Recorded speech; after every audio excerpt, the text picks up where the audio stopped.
Hi everyone, I'm Rosemary and I'm back with another high-end decor Dollar Tree dupe, this time featuring the upscale elegance of restoration hardware. This is actually the 5th video in the series, and in the previous videos I did Dollar Dupes of Anthropologie, Pottery Barn, West Elm, and Magnolia, and I'll link a playlist here and in the description. But for now, let's jump into this video with Restoration Hardware's Etched Concrete Vase, retailing for $95. For this project, I'm going to use one of the large Dollar Tree cylinder vases, as well as some Dollar Tree caulk, and I'm going to cut the caulk down pretty low on the nozzle because I want to be able to get it out pretty quickly. I also need a bowl of water, a spreader for the caulk, and then just a comb that I cut in half. So I'm going to just take the vase that I did clean and prepare for this project, and then I'm going to just, like I mentioned, slather on that caulk. And then I'll just take my spreader and spread it all around, get a nice even coat all over the vase. And then to get rid of those ridges, I'll just dip my fingers in some water and just spread that right over the top of the caulk, and it'll give me a nice, even, smooth finish. And also do that around the top of the vase as well. Next, I took the larger piece of my comb and just went right into the caulk with the comb, pulling it around and through the caulk. Now, it'd be good if I did have some paper towel there. I did go and get some later on, but be sure to have some paper towel handy to clean the comb so that you don't have caulk buildup and you're able to get those nice, clean ridges. Now for each row that I do have a designated start and stop spot so that all of the kind of off space is in the back of the vase. And then once I had created all my little ridges, I went back with some sand. I got this from the Dollar Tree. It's from another project, so that's why it's in a little regular plastic bag. And I'm just sprinkling it all around, just creating a nice texturized finish. Then to make sure that the vase will stand up straight and I won't have any issues, I did go back and make sure everything was cleaned on the bottom. Once the caulk was dry, it was time to paint. And my first choice for paint was to use Waverly in the color Steel. And then I just went ahead and added about a tablespoon of water to thin the paint out a little bit. I just wanted to make sure that the paint was nice and thin so that it would get in between all the lines on the vase. And here you can see how that thinned out paint allows you to do that. And I just used the sponge brush to kind of get it into those little crevices with the tip. And then I just began kind of just squashing it down into the crevices and making sure I filled all those little gullies.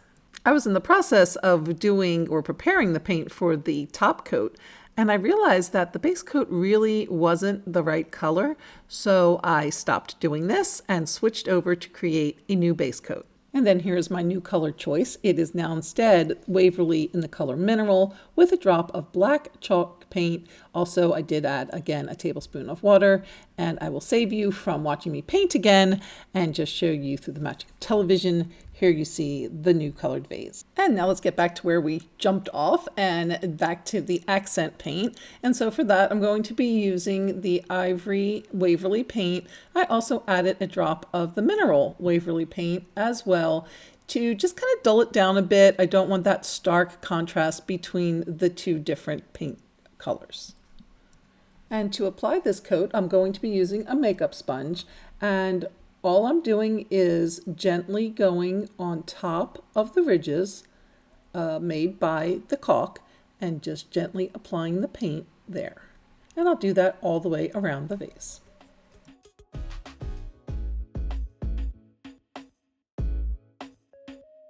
And then here you can see the finished project next to the original. And as you can see, the Dollar Dupe is a little smaller, but you can always do this same technique on a larger vase to get something much more comparable to the Restoration Hardware piece. Now the color I think still needs a little tweaking, so you might want to work on that one as well. Up next is the Weathered Stone Flared Pedestal Bowl, retailing for $225. For this next project, I'm going to be using a selection of Dollar Tree bowls, including this serving bowl from the party section and these two plastic bowls. The larger one comes in a set that's 2 for $1, and the smaller one is in a set 3 for $1. I'll also be using some more of the caulk, and I'm going to just add some caulk there to the bottom of the small bowl, and then take the larger bowl and place the two back to back. Then I'm going to add some caulk again to the inside of that larger bowl, and then just place the large serving bowl right inside, making sure that it is straight and even. And then once the caulk was set and all the pieces were secured together, I took some more caulk, and this time I wanted to use it as filler between the bowls.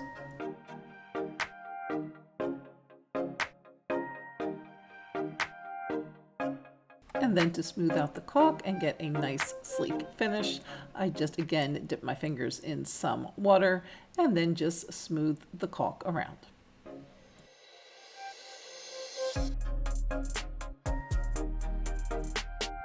And then I just repeated the process for the space between the mid and bottom bowl.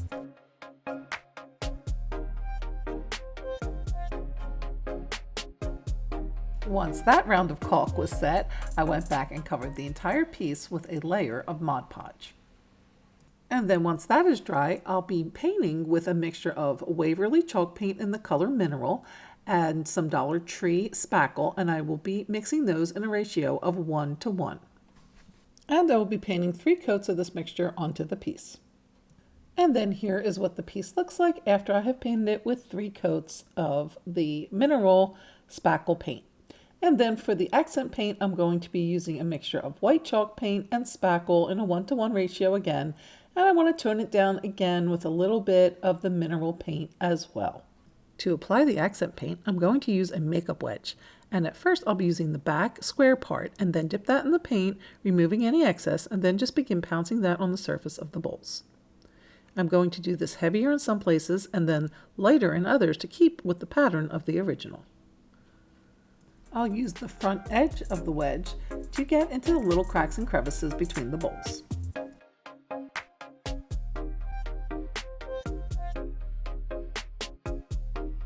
In addition to the makeup sponge, I also used one of the chip brushes from the Dollar Tree, and I found that that actually mimicked the pattern and the detailing of the original better, but I still liked the makeup sponge for getting the texture right on the piece. For the darker accents, I'm going to use some dark brown craft paint and just add that to my original base mixture to create a dark accent paint.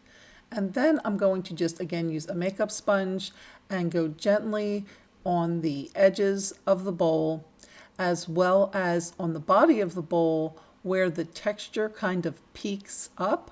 I'm just gently brushing the tops of those peaks on the texture. And then here you can see the finished project next to the original. Now the proportions of the Dollar Dupe are off, and it's not as wide versus the height as the original, and it's not as large overall as the original, but at 11 inches high and 9 inches wide, it still is a pretty sizable statement piece and comes in at a fraction of the cost. For the next piece, I tried my hand at Restoration Hardware's paper mache bowl, retailing at $195. For this project, I'm again going to be using the large plastic serving bowl from the Dollar Tree. I'm also going to use some of this Dollar Tree toilet paper, and it is 2-ply that comes apart very easily, and I'm going to just separate it by squares.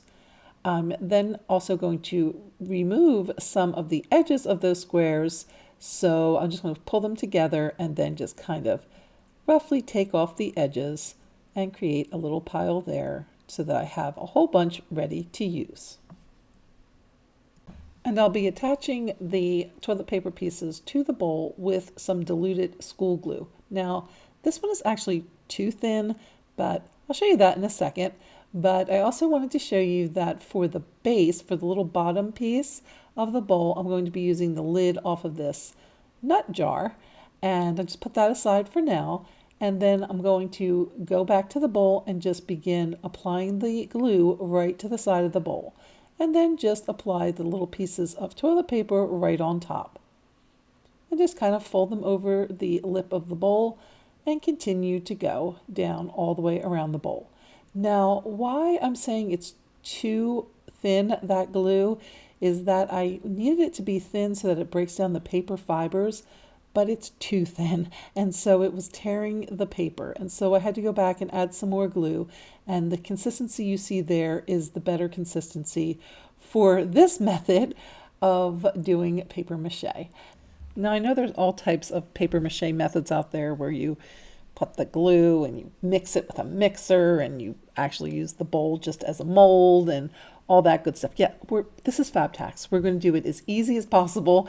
Just go ahead and use the bowl from the Dollar Tree, and it's going to stay on there, and just go ahead and glue the pieces right on to the bowl itself.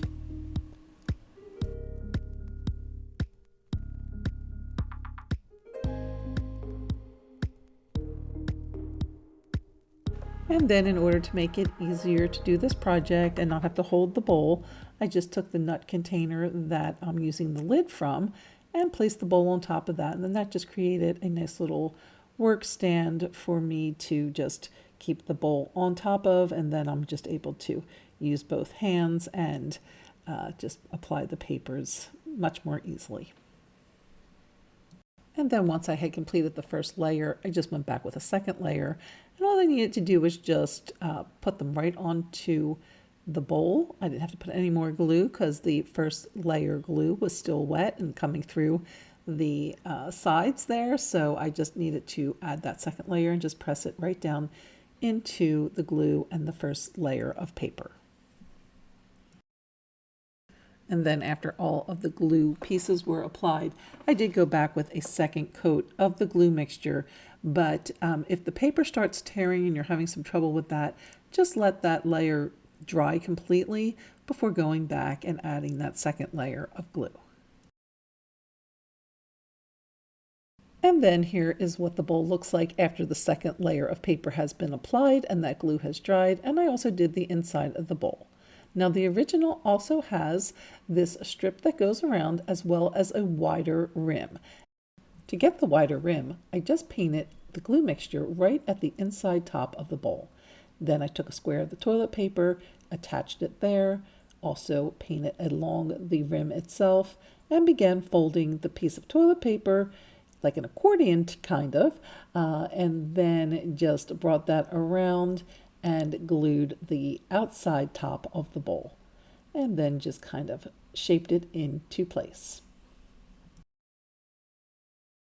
For the strip, I took a piece of toilet paper, I did leave it 2-ply, and just rolled it up, and then just kind of formed it around, and then took some of the glue mixture and applied it there in the space where it would go on the bowl. And then I simply just attached the rolled up piece of the toilet paper.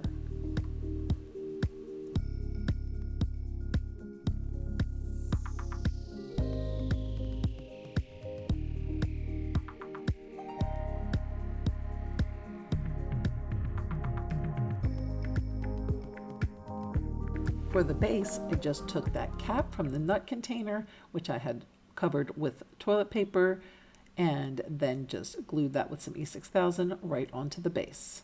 Next, I'm going to just paint the whole piece with some hazelnut Waverly chalk paint. But then, since I'm running low on my hazelnut, I did remember I had this paint sample mist tint from Lowe's that I picked up for $1.25, very similar in color to the hazelnut, so I just went ahead and used that. For the accent paint, I took some white chalk paint that I toned down again with some of this hazelnut-ish color. And I don't want that stark contrast, so this just helps me to tone it down a little bit and softens the white so that it's not as sharp, that contrast. And so I'm just going ahead and applying the lighter color to the surface of the bowl, and I'm just kind of hitting the spots where the paper mache kind of raises up, and it just kind of gives that overcoat while still allowing the base coat to shine through. And like the other piece, it is also heavier in some spots, the accent coating, and lighter in others. So I'm just going through and just adding it lightly to the top, on top of the paper mache, but also heavier in some spots and lighter in others. For the darker accent shades, I'm going to use what I had left over from the last project, as well as some of this brown craft paint. And I'm going to start with the brown craft paint. I'm going to just use again a makeup sponge. I'm going to remove the better portion of the paint because I don't want to go too heavy. I want to make sure that I can control how much paint is going onto the surface. And I'm going to just pretty much follow the original to see where the dark shading is and where these little accents and little divots and scrapes are on the original piece. And they're coming in pretty much there along the base as well as the little strip and along the top, and some scattered spots in between as well. So in addition to that, there is also a nice kind of ruddy shading.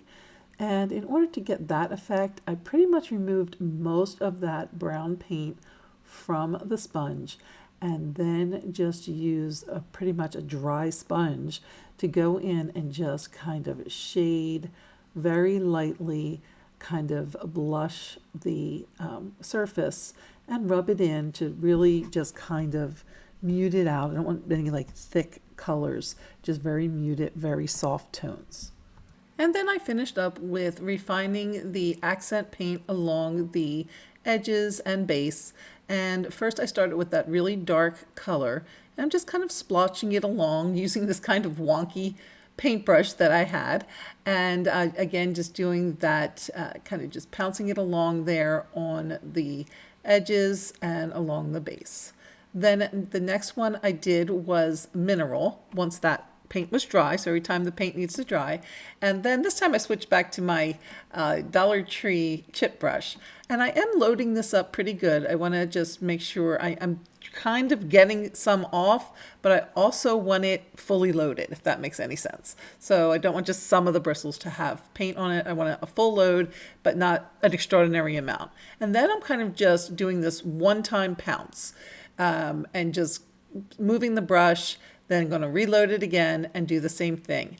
Now I'll also do this with that lighter brown color, and unfortunately that was not caught on film, but I do three different types of paint for these edges, and it is the dark shade and then that mineral and then also that chocolate brown color shown earlier. And I'm applying them in the same method where I load the brush up, pounce, and move on. And then here you can see the finished project next to the original. And as you can see, they are pretty similar in size. And actually the Dollar Dupe looks more paper mache-y than the original. The original looks like it's stone or cement or something. But either way, you can certainly get that look for a lot less. For the last project, I'm going to take a stab at Restoration Hardware's Toraja panel, retailing for a whopping $315 for the short and $365 for the tall. To start, I'm going to use this shipping box from the Dollar Tree. Now, you can use any cardboard that you like. I just happened to be in Dollar Tree and saw these and couldn't believe how much they were in the size proportion that was needed for this project. So I went ahead and picked one of these up, and now I'm going to just cut it into the 4 pieces, or the 4 sides down into pieces. And then for the smaller ones, I'm actually going to cut those a little bit shorter. I'm going to measure down 12 inches and then mark there and then just cut across. So at this stage, I had 2 pieces 14 by 10 inches and 2 pieces that were 12 by 8 inches. My next step was to tape the 2 pieces together, or the 2 pieces that were the same size together. And so I'm just going to use some masking tape and just go ahead and tape those together on 3 sides, leaving the bottom side open. And then I'll repeat that for the larger pieces of cardboard. Once the taping is complete, I'm going to go ahead with some Mod Podge and paint the back and front of both pieces.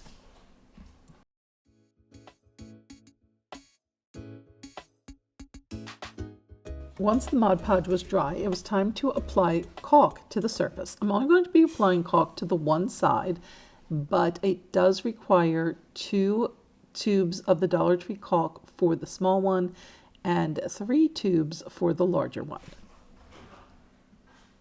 Once I had a good amount of the caulk onto the surface, I just took my spreader again and spread the caulk all over the front of the panel.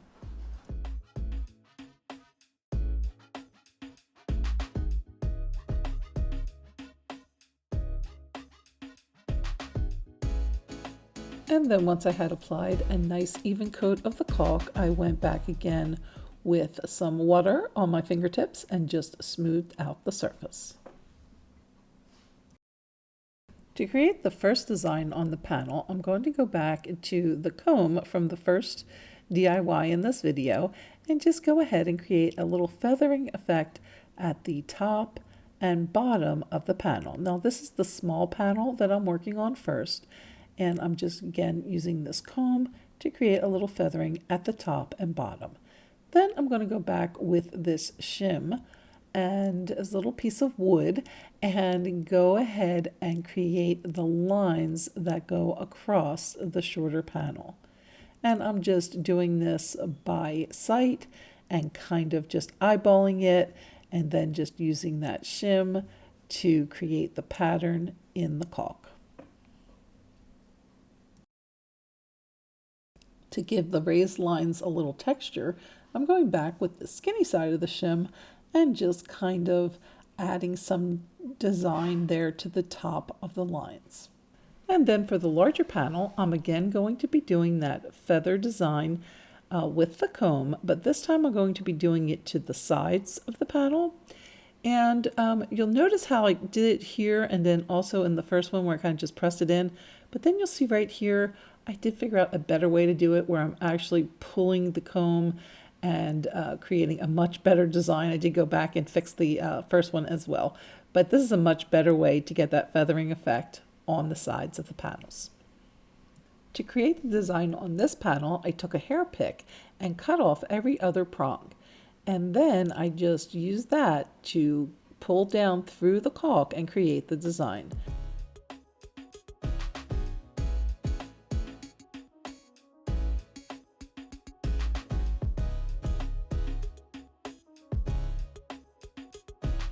The larger panel also has horizontal lines, and I just again used the pick to create those.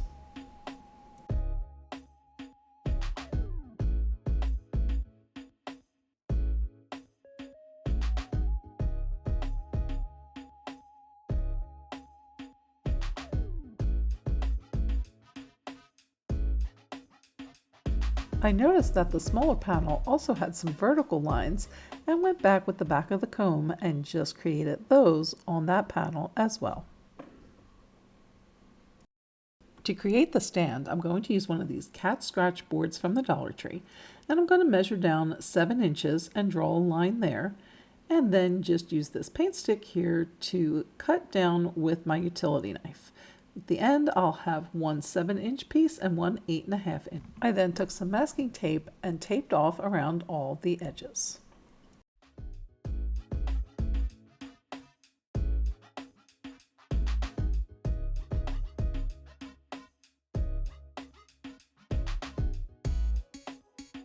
For the poles, I'm going to use 2 of the large barbecue skewers from Dollar Tree, and I'm going to measure those down with my tape measure, 17 inches, and I'm going to mark and cut there.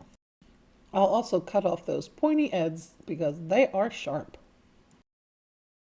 And then I broke out the caulk again, and so I just placed it there on top of the cat scratch board and used my spreader to spread it along the top, as well as kind of push it into all those little crevices there on the board.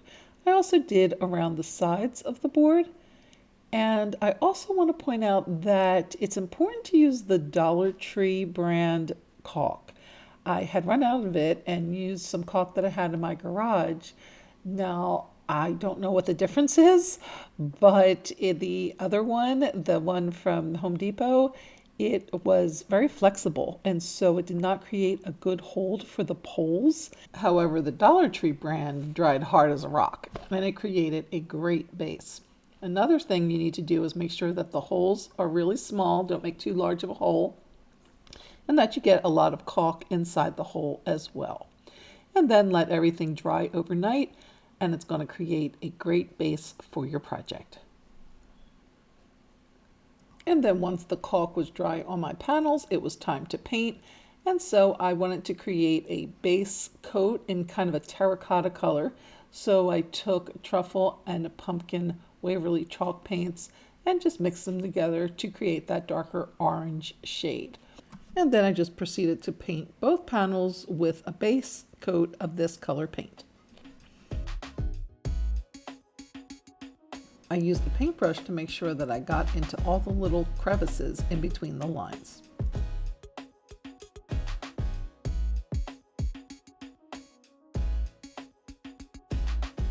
And since the caulk was set on my stands, I took those out back for a coat of black spray paint. For the accent paint for my panels, I'm going to take some white chalk paint and then also some hazelnut colored chalk paint and mix the two together. It's about a 3/4 to 1/4 ratio. I then took that paint and added it to about the same amount of spackle to add some texture to my top coat. I started first with the smaller panel, again just following the design of the original. Now the original has this kind of lighter shading in the upper left hand corner and then again in the right hand corner and then kind of lighter in the middle, or less in the middle. And even when you're looking at it, it's not going to look like it's white like this or a light color on top. There'll be shades in between, and we'll get to that in a minute. But first, I'm going to do this layer, and then we'll see how I shade on top of this.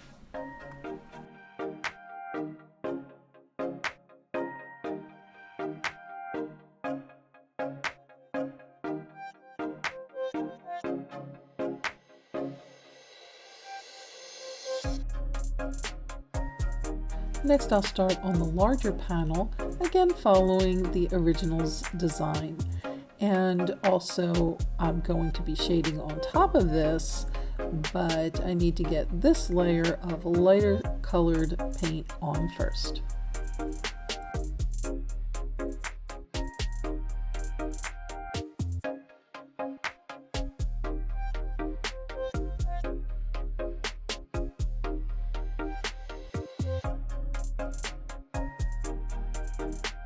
And then once that lighter paint was dry, I did go back with the darker shading, and I'm again using that dark paint from the second project, actually, now that I've been using for an accent paint. And I'm just going in for this first piece into those horizontal lines and then adding some other dark accents around in the different areas, again just following the original piece. Then I switched over to the makeup sponge, and I'm doing shading using both that darker shade that I was just using on this piece, as well as the kind of chocolate bar brown color that I was using on the paper mache bowl. And that's when I'm just going in and using the sponge to do just a very dry brush, just kind of a smudge effect, using both of those paint colors and just shading and shadowing in, following the design of the original piece, and just using those colors to blend and shadow and shade to create this kind of wood effect. And now turning back to the smaller piece, again just using that chocolate brown color, very little on the sponge. I'm using the square end of the sponge and going back over that lighter color paint, again just shadowing and shading, very similar to what the original piece has. I'm also using that darker colored paint to again mimic the spots where those darker shades are showing up on the original piece, and again just using very little paint. I can go back and add more if needed, but I just want to get that shading and kind of just blushing and rubbing that paint in very lightly at first, just acquiring slowly that whole effect, and making sure I'm not going too heavy in any spots, because you want to keep that dimension of the multicolors coming through. And then once the paint was dry, I was able to now put my panel on the stand.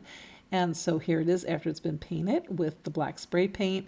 And all you need to do is just slide your posts right into the pocket of your panel, and it will hold it just beautifully. Except for the fact that that stand was way too wobbly. So I wanted to add some reinforcements. And what I did was I took these little building blocks. They're from the Dollar Tree, get them in the teaching section. And so I put 2 of these together. They come as like just little pieces. They're colorful. They have a couple black ones, but there's only a couple in a package. And what I'm going to do is take 2 of the pieces, clip them together. I did add some E6000 there first to create an extra strong bond. And then I also did some E6000 in the hole and then around the outside of the hole, and then placed the little building block pair down inside the hole. Then I'm going to add some of the caulk, and then I'll replace my stick inside of that. And then once the glue and caulk are set, I will go ahead and touch these up with some black paint. And then here you can see the finished project next to the original. And now of course our Dollar Dupe's going to have that little extra bonus piece down there at the bottom, and it is about 1/3 smaller in size than the original. But it does give that great restoration hardware vibe, especially if you have RH taste on a DT budget. Well, I hope you have enjoyed this latest edition of my high-end decor Dollar Dupe series.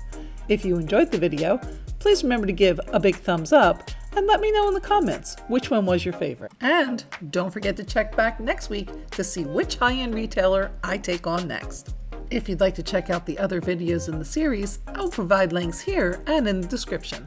Thanks so much for watching, and we'll see you next time.